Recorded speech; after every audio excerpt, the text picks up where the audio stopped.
नमस्कार, मैं आपके साथ अंकित मिश्रा और आप देख रहे हैं टीवी 27 न्यूज। बुलेटिन की शुरुआत आज की सबसे बड़ी खबर के साथ करते हैं। गठबंधन की रैली में केजरीवाल का संदेश उनकी पत्नी सुनीता केजरीवाल ने पढ़ा। इस संदेश में भारत मां दुखी है, इसका जिक्र भी मिला, दर्द में है ये भी कहते हुए नजर आई सुनीता केजरीवाल। मैं आपसे वोट नहीं मांग रहा हूं, ये केजरीवाल ने जो पत्र लिखा है उसकी शब्द है जो हम आपको पढ़कर सुना रहे हैं। मिलकर हम नया भारत बनाएंगे, 75 साल बाद भी भारत गुलाम, 140 करोड़ के सपने पूरे करने आया हूं। नए भारत में कोई अनपढ़ नहीं होगा, हर बच्चे को अच्छी शिक्षा मिलेगी, स्वास्थ्य सुविधाओं से संपन्न हिंदुस्तान की परिकल्पना करते हुए अरविंद केजरीवाल जेल से उनका यह पत्र उनकी पत्नी सुनीता केजरीवाल ने खुले मंच से पढ़ा। सिर्फ इतना ही नहीं, आज ये पत्र जो पढ़ रही थी, उस पत्र के साथ चुनाव में जाने से पहले गठबंधन की बड़ी रैली भी थी, जिस रैली को संबोधित कर रही थी सुनीता केजरीवाल। केजरीवाल का संदेश सुनीता केजरीवाल साफ तौर पर आज मंच के जरिए तमाम गठबंधन के नेताओं के साथ मौजूद रहीं। लोकतंत्र बचाओ नाम की ये बड़ी और मेगा रैली आज राजधानी दिल्ली ने देखी है। रैली के माध्यम से 20 से 28 दलों के बीच आज इसमें शामिल हुए दल, और साफ तौर पर बड़ी तस्वीर आज निकाली है। केजरीवाल ने जेल से आपके लिए एक संदेश भेजा है। इस संदेश को पढ़ने से पहले मैं आप लोगों से कुछ पूछना चाहूंगी। हमारे प्रधानमंत्री मोदी जी ने मेरे पति को जेल में डाल दिया। क्या प्रधानमंत्री जी ने सही किया? क्या आप सब मानते हैं कि केजरीवाल जी एक सच्चे देशभक्त और ईमानदार इंसान हैं? क्या आप मानते हैं कि केजरीवाल जी एक सच्चे देशभक्त और ईमानदार इंसान हैं? ये बीजेपी वाले ये कह रहे हैं कि केजरीवाल जी जेल में हैं, इन्हें इस्तीफा देना चाहिए। क्या केजरीवाल जी को इस्तीफा देना चाहिए? क्या उन्हें इस्तीफा देना चाहिए? केजरीवाल जी को इन्होंने गिरफ्तार कर लिया। आपके केजरीवाल शेर है, शेर। ये ज्यादा दिन तक उनको जेल में नहीं रख पाएंगे। करोड़ों लोगों के दिल में बसे हैं केजरीवाल। वहीं महारैली में शामिल होने पहुंचे विपक्षी गठबंधन के नेताओं ने केंद्र सरकार पर जमकर निशाना साधा। क्या कुछ कहा है, अब जरा आपको यह भी सुनवाते हैं।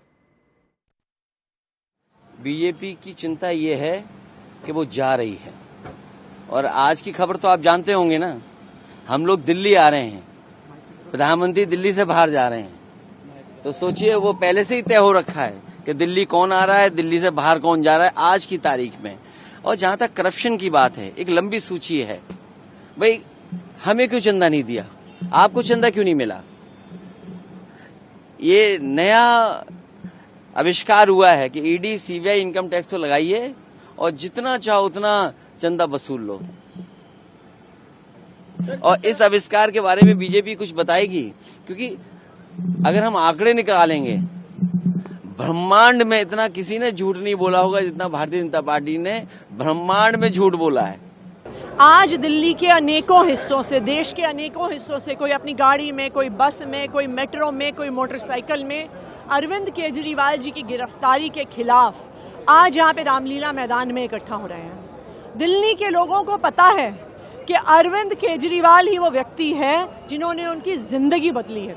चाहे 24 घंटे बिजली देनी हो, फ्री बिजली देनी हो, उनके बच्चों को अच्छा स्कूल देना हो, मोहल्ला क्लिनिक में फ्री इलाज देना हो, महिलाओं को फ्री बस यात्रा देनी हो, ये सब कुछ उनके बेटे, उनके भाई अरविंद केजरीवाल ने किया है। सोरेन भी आई हुई हाँ बिल्कुल आई हुई हैं। वो एक बहुत ही सशक्त महिला है जो लगातार मोर्चा संभाले हुई है और यहाँ सुनीता जी ने भी अपने पति का मोर्चा संभाल लिया है। तो महिला सशक्तिकरण की मिसाल तो इंडिया गठबंधन में देखने को मिल रही है और ये आगे भी मिलती रहेगी। हम सभी उनके साथ हैं। रामराज कहाँ है? आप राम मंदिर की प्रतिष्ठा कर दिए लेकिन रामराज तो नहीं आया। ईडी सीबीआई का दुरुपयोग, इलेक्टोरल बॉन्ड का खेल, ये अब जनता को समझ में आ गया है। इसी का प्रोटेस्ट है। संदेश ये है कि देश भर के लोग इस तानाशाही, इस सांप्रदायिक सरकार के खिलाफ इकट्ठे हो रहे हैं और आज ये जो महारैली दिल्ली में हो रहा है, अरविंद केजरीवाल जी की गिरफ्तारी, हेमंत सोरेन की गिरफ्तारी, यूएपीए का लगातार इस्तेमाल और विपक्ष के खिलाफ ईडी, सीबीआई, आईटी का इस्तेमाल, ये सब बिल्कुल स्पष्ट होता है कि ये सरकार किसी भी हालत में खुद ही अपने ऊपर आत्मविश्वास नहीं रखते हैं। इस बात का विरोध हो रहा है कि आखिर एक चुने हुए मुख्यमंत्री को क्यों गिरफ्तार किया गया है। आज इस तानाशाही को खत्म होने के लिए, करने के लिए पूरा देश यहाँ इकट्ठा हो रहा है। आज मकसद है इस देश से तानाशाही को खत्म करना। सर, एलजी साहब कह रहे हैं कि सरकार जेल से नहीं चल सकती है। सर, वो प्रेशर बना रहे हैं अपनी तरफ से। देखिए, मुख्यमंत्री जहाँ रहते हैं सरकार वहीं से चलती है, यही हमारा संविधान कहता है। विपक्ष की जनता सब एक होकर इधर आई है। अब लड़ाई भाजपा बनाम भारत हो गई है, इंडिया हो गई है। जिस तरह जुल्म जाति की इंतहा हो रही है, वो साफ साफ कह रहा है कि अब परिवर्तन होना चाहिए, तानाशाह सरकार जाना चाहिए। हो रही है, लोकतंत्र के पक्ष में आज पूरा देश खड़ा है और वही संदेश देने के लिए हम यहाँ पर आए हैं। देखिए, जिस तरीके से लगातार लोकतंत्र पे हमला किया जा रहा है, विपक्षी पार्टियों को दबाने की कोशिश की जा रही है, जिस तरीके से देश की सबसे बड़ी विपक्षी पार्टी की आवाज को दबाने के लिए उसके अकाउंट फ्रीज किए जाते हैं। चुने हुए मुख्यमंत्री चाहे हेमंत सोरेन और अरविंद केजरीवाल हो, उनको इलेक्शन डिक्लेयर होने के बाद गिरफ्तार किया जाता है। तो निश्चित रूप से ये सब हिंदुस्तान के लोकतंत्र का एक तरीके से लोकतंत्र को बचाने की दुहाई और एक मंच पर तमाम नेताओं की अगुवाई में ये खास तौर का पहली बार ऐसा राजधानी दिल्ली में आपने देखा होगा कि जमघट लगा हुआ है जिसमें तमाम शीर्ष नेता अलग अलग पार्टियों के मौजूद रहे। तो वहीं बीजेपी के वरिष्ठ नेता और पूर्व डिप्टी पीएम लालकृष्ण आडवाणी को आज भारत रत्न से सम्मानित किया गया है। राष्ट्रपति द्रौपदी मुर्मू ने आडवाणी जी को घर जाकर इस मौके पर सम्मानित किया। इस दौरान उनके साथ प्रधानमंत्री नरेंद्र मोदी और उपराष्ट्रपति जगदीप धनखड़, साथ ही पूर्व उपराष्ट्रपति एम वेंकैया नायडू भी मौजूद रहे। आपको बता दें कि शनिवार को राष्ट्रपति भवन में हुए कार्यक्रम में लालकृष्ण आडवाणी खराब स्वास्थ्य के कारण शरीक नहीं हो पाए थे, जिसके बाद उनके आवास में जाकर आज उन्हें इस सम्मान से सम्मानित किया गया, जिसकी तस्वीरें आप देख पा रहे हैं।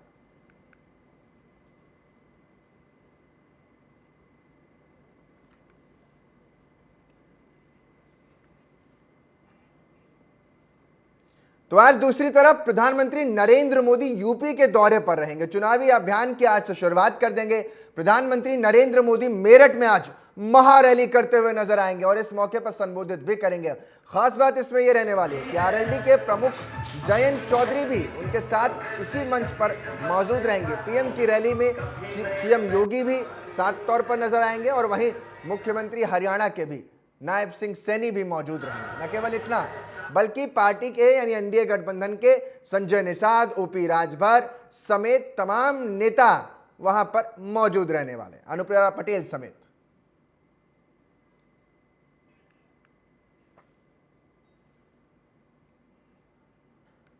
दो 2024 के लोकसभा चुनाव के लिए प्रधानमंत्री नरेंद्र मोदी रविवार को क्रांतिधारा मेरठ से शंखनाद कर रहे हैं। इसमें उत्तर प्रदेश और हरियाणा के मुख्यमंत्री के अलावा एनडीए के तमाम सहयोगी दलों के नेता शामिल होने के लिए पहुंचेंगे। रैली की व्यवस्था एसपीजी ने संभाल ली है।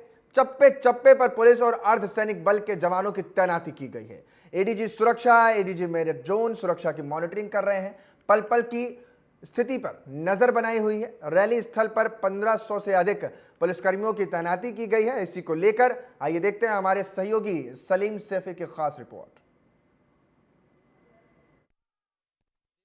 प्रधानमंत्री नरेंद्र मोदी की आज मेरठ में जनसभा है। 2024 लोकसभा चुनाव को यहां साधने वाले हैं। पहली उत्तर प्रदेश की रैली है जिसमें आरएलडी के अध्यक्ष जयंत चौधरी भी शामिल रहेंगे।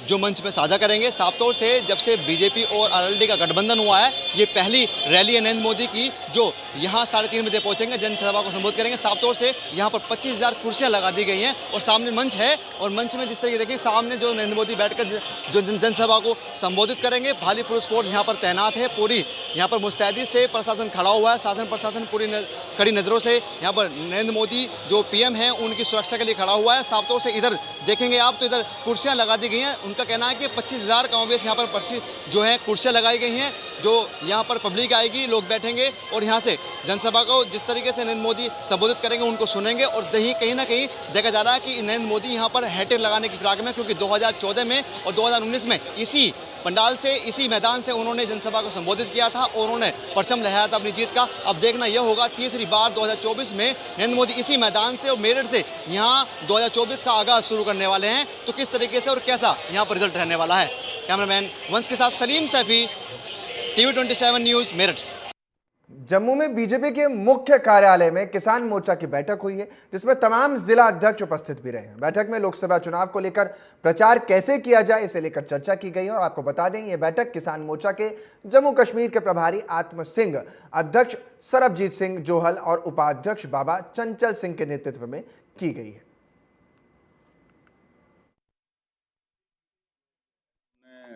जो जम्मू कश्मीर हमारे प्रदेश का जो किसान मोर्चा है उसके प्रदेश पदाधिकारी और जिले के जो हमारे अध्यक्ष थे और उनकी हमने आज एक कामकाजी बैठक ली है। उसमें हमारा मेन मकसद ये है कि जो अभी हमारे चुनाव में है उस चुनाव में हमें अपने भारतीय जनता पार्टी के हमारे जो नेतृत्व है माननीय श्री नरेंद्र मोदी जी का नेतृत्व हमें जो मिला, हमारे लिए सौभाग्य की बात है। भाई आत्म सिंह जी दिल्ली से किसान मोर्चे की मीटिंग लेने के लिए जम्मू कश्मीर में पहुंचे हैं और जगह जगह इन्होंने एक प्लान बनाया है। भाई जगह जगह हम कठुआ, उधमपुर, डोडा, जम्मू कश्मीर में सारा जो है हम मीटिंग जो है वो करेंगे। इलेक्शन का दौरान आ चुका है। जो आत्म सिंह जी का हम बहुत दिलों की गहराइयों के साथ जम्मू कश्मीर में वेलकम करते हैं। हमारे पूरे जम्मू कश्मीर भारतीय जनता पार्टी किसान मोर्चा के पदाधिकारियों की एक बहुत ही अहम बैठक थी, क्योंकि सब लोग आज इलेक्शन मूड में हैं। तो दोनों सीटें यहाँ से 19 तारीख और 26 अप्रैल को वोट पड़ने हैं।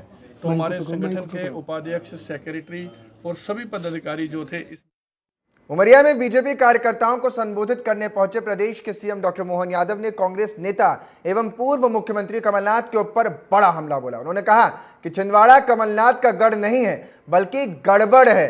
कहा कि कमलनाथ हमेशा से परिवारवाद की राजनीति को बढ़ावा देते आए हैं। जब उन्हें चुनाव लड़ने का अवसर नहीं मिला तो उन्होंने पत्नी को चुनाव लड़ाया और उसके बाद अपने बेटे को लोकसभा के टिकट दिलवाकर सांसद बनाया।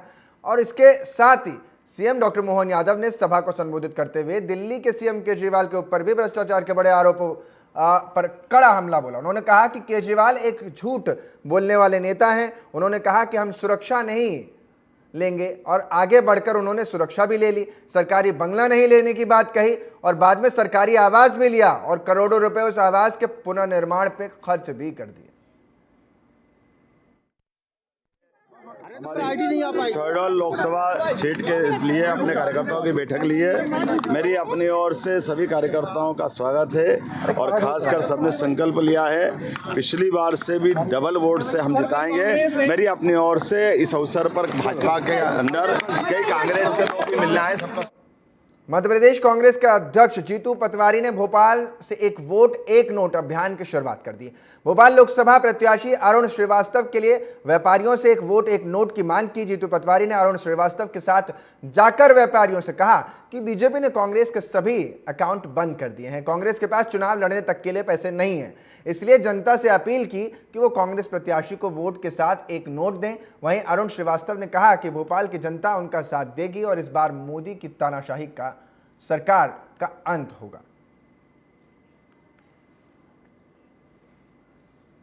मध्य प्रदेश के स्वास्थ्य राज्य मंत्री नरेंद्र शिवाजी पटेल के बेटे अभिज्ञान ने भोपाल के गुलमोहर इलाके में एक दंपत्ति और मीडिया कर्मी से मारपीट की। अब इस मामले ने तूल पकड़ लिया है। कांग्रेस के प्रदेश अध्यक्ष जीतू पटवारी आज पीड़ित दंपत्ति से मिले और उनका हालचाल लिया। इसके बाद वो दंपत्ति को लेकर शाहपुरा थाना भी पहुंचे, जहां जीतू पटवारी ने एसीपी मयंक खंडेलवाल से पूछताछ की। जब होटल संचालक के सिर में 7 टांके आए हैं तो धारा 307 क्यों नहीं लगाई, ये भी सवाल उठाया। पुलिसकर्मियों को क्यों सस्पेंड किया गया, ये भी सवाल के साथ। और जिसके जवाब में थाना प्रभारी ने कहा कि पुलिसकर्मियों को सस्पेंड करने की उन्हें जानकारी नहीं है, जांच के बाद धाराएं बढ़ाई जाएंगी।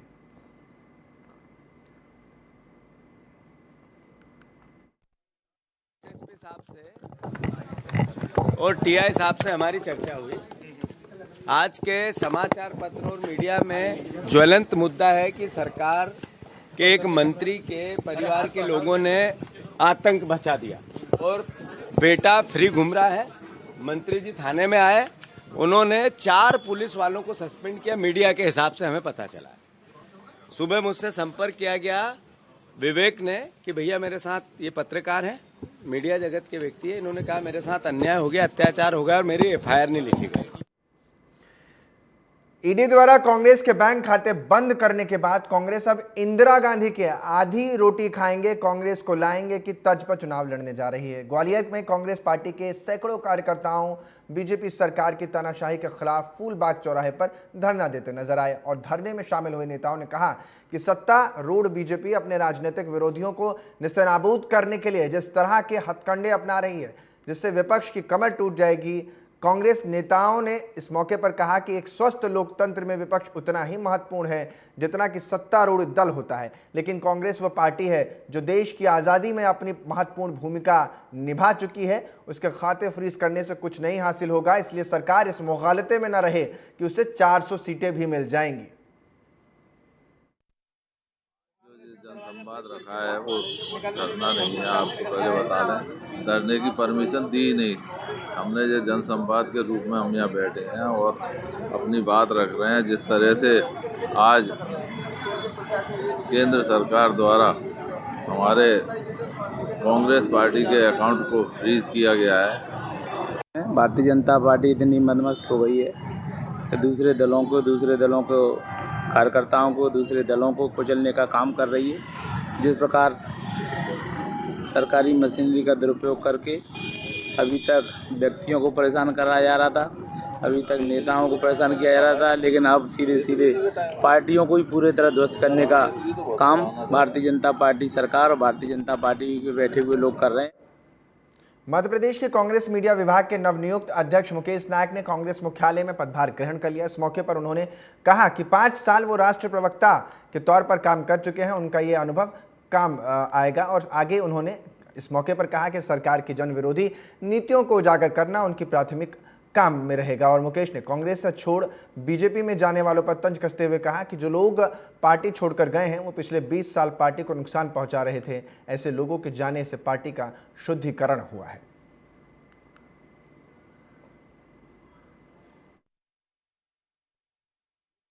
मेरे ऊपर ये जिम्मेदारी थी और एक नेशनल स्पोक्स पर्सन होने के नाते लगभग 5000 नेशनल मीडिया पर डिबेट्स मैंने करी हैं, तो इस अनुभव का मैं पूरा उपयोग करूंगा और बीजेपी की जो भी जनविरोधी नीतियां हैं और बीजेपी जिस तरह से एक चुनाव लड़ने की फैक्ट्री बन गई है और उसमें जो सृजनात्मक रचनात्मक और जो उपार्जन करने वाले देश के मुद्दे हैं, वो राजनीति में कोई नैरेटिव है ही नहीं, चर्चा के विषय है ही नहीं। तो चर्चा को उस दिशा में खींच के लाना कि जीवन को स्पर्श करते हुए सवालों के आसपास।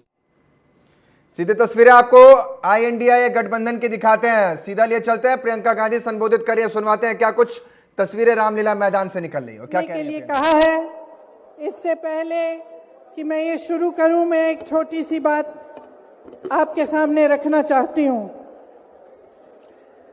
देखिए, ये दिल्ली वाले जानते हैं कि ये दिल्ली का सुप्रसिद्ध रामलीला मैदान है।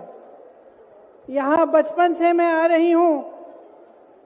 हर साल दशहरे के दिन यहाँ इसी मैदान में रावण के पुतले का दहन होता है।